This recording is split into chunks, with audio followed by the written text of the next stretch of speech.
नमस्कार, जय विश्वनाथ।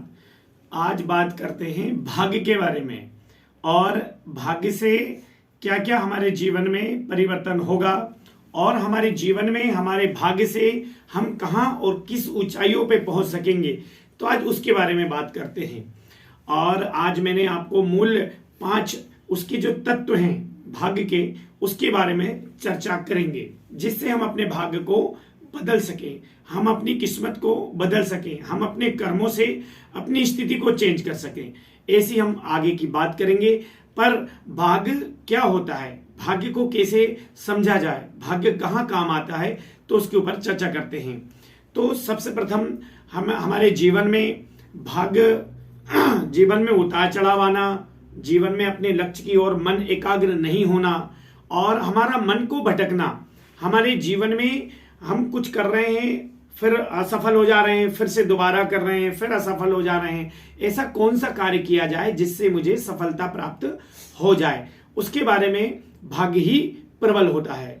कई लोग कहते हैं कि भाग्य कुछ नहीं है, हमारी किस्मत में यही लिखा है या ईश्वर ने यही बनाया है। नहीं, ये सब गलत बात है। हमको अपने कर्मों से अपने भाग्य को भी हम बदल सकते हैं। पर ऐसी कौन सी दिशा है, ऐसा कौन मार्गदर्शन दिखा सकता है, तो उसके ऊपर चर्चा करते हैं। तो सर्वप्रथम हमको अपनी ज्योतिष के अनुसार हम अपने भाग्य को देख सकते हैं, अपनी जन्म कुंडली में देख सकते हैं कि हमारा नवम भाव क्या है। हमारी जन्म कुंडली का जो नवम भाव होता है वही भाग्य का स्थान होता है। दसम घर जो होता है वो कर्म का स्थान होता है। तो सर्वप्रथम हमको अपने नवम भाव को जानना चाहिए, जिससे हम अपने भाग्य को देख सकें, हम समझ सकें कि नवम भाव में ऐसी कौन सी राशि है जो कमजोर है, जो हमको भाग्य में प्रबल होने में असफलताएं प्राप्त करा रही है। हमारी कौन सी नवम भाव की राशि है जिसमें हमारे जीवन में बड़ा बार बार उतार चढ़ाव आ जाता है, जीवन में सफलताएं होने पे लास्ट मोमेंट पे असफलताएं मिलती हैं। ऐसा कौन सा कार्य है, तो सर्वप्रथम हमको ज्योतिष से ही इसका ठीक तरह से पता लग सकता है। तो कई लोगों का कहना है कि हम अपने भाग्य को खुद बना सकते हैं, कि कौन देखेगा, कैसे पता लगेगा, पता ही नहीं है किसी को। तो सर्वप्रथम मेरा विशेष निवेदन है, आपके पास में जो भी अच्छे एस्ट्रोलॉजर हैं उनसे अपनी कुंडली का नवम घर दिखाइए। नवम घर में कौन सी राशि है, कौन सा ग्रह बैठा हुआ है, उसके ऊपर कौन से ग्रह की दृष्टि है, उस घर के ऊपर कोई उच्च का ग्रह तो नहीं बैठा, नीच का तो नहीं बैठा, इसका ठीक तरह से मार्गदर्शन ले सके और हम अपने जीवन में अपने भाग्य को प्रबल कर सकें। तथा हम अपने भाग्य में ऐसा कौन सा कर्म किया जाए जिससे हमारे जीवन में, व्यापार में, नौकरी में, संतान में, कार्य करने की क्षमताओं में इससे अग्रसर और आगे बढ़ सके। ये सब प्रथम ध्यान देने की बात है। बात करते हैं तो हमारा आत्मविश्वास, सर्वप्रथम आत्मविश्वास की बात करते हैं। आत्मविश्वास ही कमजोर हो जाता है तो भाग्य कमजोर हो ही जाएगा। तो आत्मा को बढ़ाने वाला परमात्मा और जो सूर्य, तो सर्वप्रथम हमको रोज सूर्य उदय से पहले उठना ही चाहिए, जिससे हमारा भाग्य प्रबल हो। और कई लोग देखा है तो सूर्य उदय के बाद में सोते हैं, रात रात को काम करते हैं, फिर वो अपनी बाद में किस्मत को 20 दिन, 25 दिन, 1 महीना, 2 साल तो अच्छा चलता है, फिर जाके असफल हो जाते हैं। फिर वो कहते हैं कि मेरी किस्मत में ये नहीं है, फिर मैं दूसरा बिजनेस चेंज करूंगा। ऐसी जीवन में बड़ा लगा ही रहता है उनके जीवन में। तो सर्वप्रथम हमको रोज ही सूर्योदय से पहले उठना चाहिए, जिससे हमारा भाग्य प्रबल हो। दूसरी बात करते हैं कि जीवन में अपना जो नवम घर है, नवम राशि है, नवम कुंडली में जो नवम घर भाग्य का ही होता है, तो उसको विशेष ध्यान से देखना चाहिए और अच्छे ज्योतिषियों से सलाह लेना चाहिए। कई लोग ज्योतिषियों से दिखाते हैं तो कई लोगों को विश्वास भी होता है, कई लोगों को नहीं होता है। तो नहीं होने वाला सिर्फ एक ही कारण है कि यदि आपने कुंडली अच्छी तरह से परामर्श करवाई किसी एस्ट्रोलॉजर से और उस एस्ट्रोलॉजर ने आपको कुछ भविष्यवाणियां बता दी, पर लेकिन वो भविष्यवाणियां सटीक ठीक नहीं, आपसे सूट नहीं हुई या वो ठीक तरह से आपके साथ घटित नहीं हुआ, तो आपका विश्वास उठ जाता है। तो मेरा विशेष निवेदन है कि आप अपनी जन्म कुंडली को अच्छे ज्योतिषी से परामर्श लें, अच्छे ज्योतिषियों से दिखाएं, आपकी नवांश कुंडली को भी अच्छे तरह से दिखाएं, आपकी जन्म कुंडली को भी अच्छे तरह से दिखाएं कि आपके भाग्य में क्या है क्या नहीं है, जिससे आप अपने जीवन में सफल हो सकें। तथा अपने भाग्य को प्रबल कर सकें। क्योंकि के लोग कहते हैं कि ज्योतिष माने कि नहीं माने, तो मैं आपको एक बहुत अच्छी बात बताता हूं कि कहा भी जाता है कि अप्रत्यक्षाणि शास्त्राणि विवादेषु तो केवलम प्रत्यक्षम ज्योतिषम शास्त्रम चंद्राकौ यत्र साक्षिणौ। कहा जाता है कि सारे शास्त्र अप्रत्यक्ष हैं, पर ज्योतिष शास्त्र साक्षात प्रमाण है। ज्योतिष शास्त्र हम रोज देखते हैं।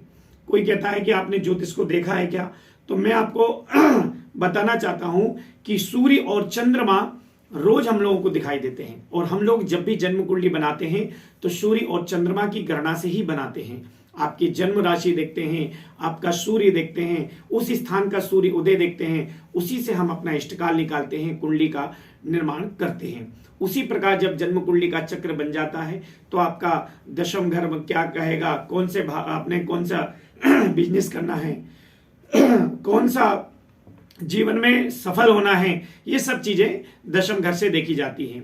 और सप्तम घर अपनी विवाह का होता है, नवम भाव आपका भाग्य का होता है। तो आज भाग्य की ही बात कर रहे हैं तो भाग्य की ही बात कर लेते हैं। तो नवम घर में कौन सी अंक है, तो उस अंक की राशि किस अवस्था में है, कितनी डिग्री में वो ग्रह बैठा हुआ है, तो उससे संबंधित हमको उपाय करना चाहिए, उससे संबंधित हमको दान करना चाहिए, उससे संबंधित हमको स्टोन धारण करना चाहिए, उससे संबंधित हमको कोई भी कार्य बिजनेस में जाए, इंटरव्यू देने जाए, उससे संबंधित हमको वस्त्र धारण करना चाहिए, उससे संबंधित हमको गरीबों को दान करना चाहिए। इस तरह हमारा भाग्य भी प्रबल होता है। दूसरा, आगे की भाग्य में प्रबल कैसे करें, तो माता पिता की सेवा, माता पिता की जितना भी खुश करेंगे, जितनी भी सेवा करेंगे, उनसे अशब्द वचन नहीं करेंगे, तो भी आपका भाग्य प्रबल होता है, आपका भाग्य जागृत होता है। और जितना हो सके भगवान सूर्य को अर्घ्य दें, है ना। और दूसरा, अपनी जो धर्म पत्नी होती है, धर्म पत्नी जिसकी शादी नहीं हुई वो भी कर सकता है, जिसकी शादी हो गई वो भी कर सकता है। तो जितना हो सके महिलाओं की इज्जत करें, सम्मान दें उनको। और सायं की समय, जो लक्ष्मी आगमन का जो समय होता है, संध्या की समय, नरसिंह बेला कहा जाता है, सूर्यास्त के समय, उस समय किसी भी स्त्री को अशब्द वचन न बोलें। बहन की इज्जत करें, माता की इज्जत करें, अपनी पत्नी की इज्जत करें। कई लोग हैं तो उसी समय उनसे लड़ाई झगड़े कर रहे हैं या उनसे कुछ बहस कर रहे हैं, तो उस समय आप जो 6 बजे से 5 बजे से लेके 6:30 बजे तक का समय है, संध्या के समय, उस समय अशब्द वचन घर में ना कहें, नहीं तो कलह पैदा होती है, जिससे हमारे घर में दरिद्रता प्रवेश होती है। तो हमारे भाग्य कैसे जागृत होगा, तो हमको सर्वप्रथम हमको ये चीजों का ही सावधानी रखना है। दूसरा, आज जो मुख्यतः जो मेरा बताने का भाग्य को प्रबल करने का जो मेन उद्देश्य है, तो ऐसा कौन सा उपाय किया जाए जिससे हमारा भाग्य अति शीघ्र प्रबल हो जाए। तो नवम घर जो होता है, जैसे कि कौन सा लगने से मेष लगने की ही कुंडली है, तो नवम घर में नवी राशि होगी, गुरु की राशि होगी। तो गुरु का जो भाग्य उदय होने का जो वर्ष होता है वो 16 वर्ष में भाग्य प्रबल होता है, भाग्य उदय होता है। तो उसमें ज्योतिषी बता देंगे आपको कि भाग्य राशि में कौन सी ग्रह बैठा हुआ है, तो आपका भाग्य कौन सी वर्ष में भाग्य उदय होगा आपका, तो उस पर भी विशेष ध्यान देना चाहिए। और भाग्य उदय के लिए दिन, गुरुवार के दिन ऐसा कौन सा दान करें जिससे आपका भाग्य बदल जाए, अति शीघ्र बदल जाए। तो गुरुवार के दिन एक तो सुबह 6:45 से लेकर, समय का विशेष ध्यान दीजिएगा इस चीज को, 6:45 से लेकर 8:05 तक आप गुरुवार के दिन पीला दान करें या किसी गाय को खिलाएं। पीला अन्न, तुअर की दाल, चने की दाल या केले किसी गाय को खिलाएं। और एक समय और है, सुबह 6:45 से लेकर 8:05 तक, और सायं की समय 4:30 से लेकर 6:05 तक। ये समय यदि आप ये उपाय करेंगे तो आपका भाग्य अति शीघ्र ही प्रबल हो जाएगा, जिससे आपके कार्य करने की क्षमताएं बढ़ जाएंगी। इससे आपके विवाह से संबंधित रुकावटें आ रही हैं, उसमें प्रबलता, आपको सफलताएं मिलेंगी। संतान होने में दिक्कतें आ रही हैं, उसमें आपको सफलताएं मिलेंगी। उसके बाद में आपके जीवन में बार बार अड़चने आ रही हैं, कर्जा हो रहा है, अपना भाग्य मन नहीं लग रहा है, भाग्य कमजोर हो रहा है, तो ये उपाय करने से आपको जीवन में अति शीघ्र ही सफलता प्राप्त होगी। तो नमस्कार, आपको विशेष समझ में आ ही गया होगा। धन्यवाद।